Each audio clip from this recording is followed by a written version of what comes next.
Practical Microsoft Excel.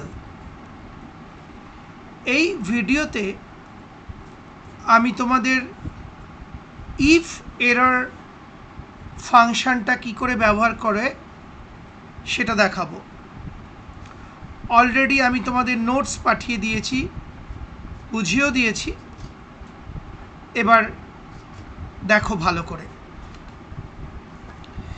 এখানে আমি একটা ডেটাবেস বানিয়েছি, ভ্যালু 1 অর্থাৎ কিছু মান আমি এখানে বসিয়েছি, ভ্যালু 2 এখানেও কিছু মান বসিয়েছি এবং দুটো সেলে দেখো 0 বসিয়েছি।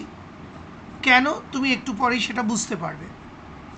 আবার বলছি, ভ্যালু 1-এ কিছু মান বসানো আছে বা ভ্যালু বসানো আছে, ভ্যালু 2-তেও কিছু ভ্যালু ইনপুট করা আছে, আর ইন্টেনশনালি বা ইচ্ছাকৃতভাবে এই সেলে 0 আর এই সেলে 0 বসানো হয়েছে। এইবার রেজাল্ট বলে একটা আমরা কলাম রেখেছি, সেখানে কি আমি টাইপ করেছি দেখো। আমি ডাবল ক্লিক করলাম, এর মধ্যে আমি এই যে ইফ এরর ফাংশনটা আগে থেকেই টাইপ করে রেখেছি, তোমরা এই টাইপ করবে, একটু বুঝে নাও কি ব্যাপারটা। Is equal to if error F4 by G4, অর্থাৎ F4 মানে এই যে এই 23, এ দেখো F4 মানে এই সেলটাকে বোঝাচ্ছে, আর G4 মানে এই সেলটাকে বোঝাচ্ছে, মানে G4, অর্থাৎ F4 সেলের মানটাকে বা ভ্যালুটাকে G4 সেলের মান দিয়ে ভাগ করা হবে।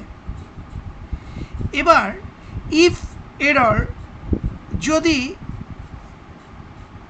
ভাগটা 0 দিয়ে কোথাও পায়, তাহলে তোমাকে এই মেসেজটা শো করবে যে #div/0। আবার বলছি, F4 সেলের মানটাকে G4 সেলের মান দিয়ে ভাগ করা হবে। এবার ইফ এরর এই ভাগ করার সময় যদি দেখে F4-কে 0 দিয়ে ভাগ করা হচ্ছে, তাহলে এই মেসেজটা শো করবে #div/0, অর্থাৎ 0 দিয়ে ভাগ করার চেষ্টা হচ্ছে।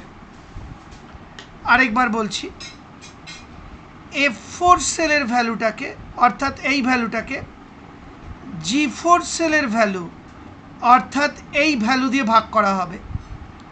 এবার ইফ এরর ফাংশন যদি ভাগের সময় দেখে যে G4 এর মানটা 0, অর্থাৎ F4 এর মানটাকে 0 দিয়ে ভাগ করার চেষ্টা হচ্ছে, তখন ও এই মেসেজটা রিটার্ন করবে বা শো করবে। দেখা যাক কি হয়। আমি এবার এন্টার টিপছি, দেখো এই এন্টার টিপলাম, তোমার প্রথম রেজাল্টটা দেখালো বা ফলাফলটা দেখালো 2.55556, অর্থাৎ 23-কে 9 দিয়ে ভাগ করলে এই ফলাফলটাই আসে ভাগফল। এইবার আমি এই ছোট্ট স্পটে টাচ করব, সঙ্গে সঙ্গে দেখো প্লাস পয়েন্টার এসে গেছে, অর্থাৎ অটোফিল হ্যান্ডেল এসে গেছে, তোমরা জানো। এবার যেই আবার দেখো এই যে সেল পয়েন্টার ডান দিকের কোনায় যে ছোট্ট স্পটটা আছে দেখতে পাচ্ছ, এই যে আমি মাউস ঘোরাচ্ছি, সেই ছোট্ট স্পটে টাচ করলাম, সঙ্গে সঙ্গে একটা ছোট প্লাস চিহ্ন চলে এলো, এই যে যেটাকে বলা হয় অটোফিল হ্যান্ডেল। এবার যেই অটোফিল হ্যান্ডেল এলো, আমি এটাকে ড্র্যাগ করে দিলাম, এই শেষ পর্যন্ত করে ছেড়ে দিলাম, অর্থাৎ মাউসের বাঁ দিকের বাটনটা প্রেস করে আমি শেষ অবধি টেনে ছেড়ে দিলাম। এবার দেখো এই সেলটার ক্ষেত্রে ইফ এরর ফাংশন মেসেজ দিল #div/0, অর্থাৎ 45-কে 0 দিয়ে ভাগ করার চেষ্টা হয়েছে। আবার এই সেলটার ক্ষেত্রেও ইফ এরর ফাংশন মেসেজ দিল #div/0, অর্থাৎ 8-কে 0 দিয়ে ভাগ করার চেষ্টা হয়েছে। তার মানে যেখানে যেখানে ইফ এরর ফাংশন দেখলো যে ভাগ করার চেষ্টা হয়েছে 0 দিয়ে, সেই ক্ষেত্রে ইফ এরর ফাংশন এই মেসেজ দুটো ফেরত দিল বা দেখালো, কারণ এই মেসেজ দুটো আমি লিখে দিয়েছি। আর যে ক্ষেত্রে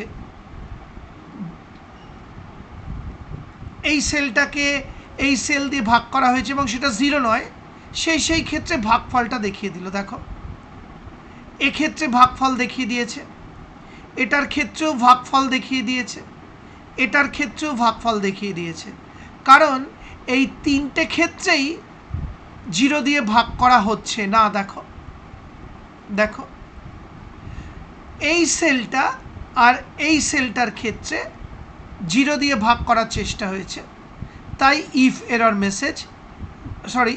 ফাংশন এই মেসেজটা আর এই মেসেজটা এই দুটি সেলের ক্ষেত্রে দেখিয়ে দিয়েছে। আর এই তিনটি সেলের ক্ষেত্রে 0 দিয়ে ভাগ করা হয়নি, সেক্ষেত্রে ইফ এরর মেসেজ ফাংশনটা বা ইফ এরর ফাংশনটা ভাগফলগুলোই দেখিয়ে দিয়েছে। অর্থাৎ যে দুটি ক্ষেত্রে ইফ এরর ফাংশন ভুল বা ত্রুটি অর্থাৎ এরর পেয়েছে, সেই দুটি ক্ষেত্রে আমার বলে দেওয়া মেসেজটা দেখিয়ে দিয়েছে। এক্ষেত্রে 0 দিয়ে ভাগ করার চেষ্টা হলেই ইফ এরর ফাংশন এই মেসেজটা দেখিয়েছে। সরি, আশা করি বুঝতে পারলে। সেই সঙ্গে আমার এই ভিডিওটি অর্থাৎ ইফ এরর ফাংশন দেখিয়ে ভিডিওটি শেষ হলো।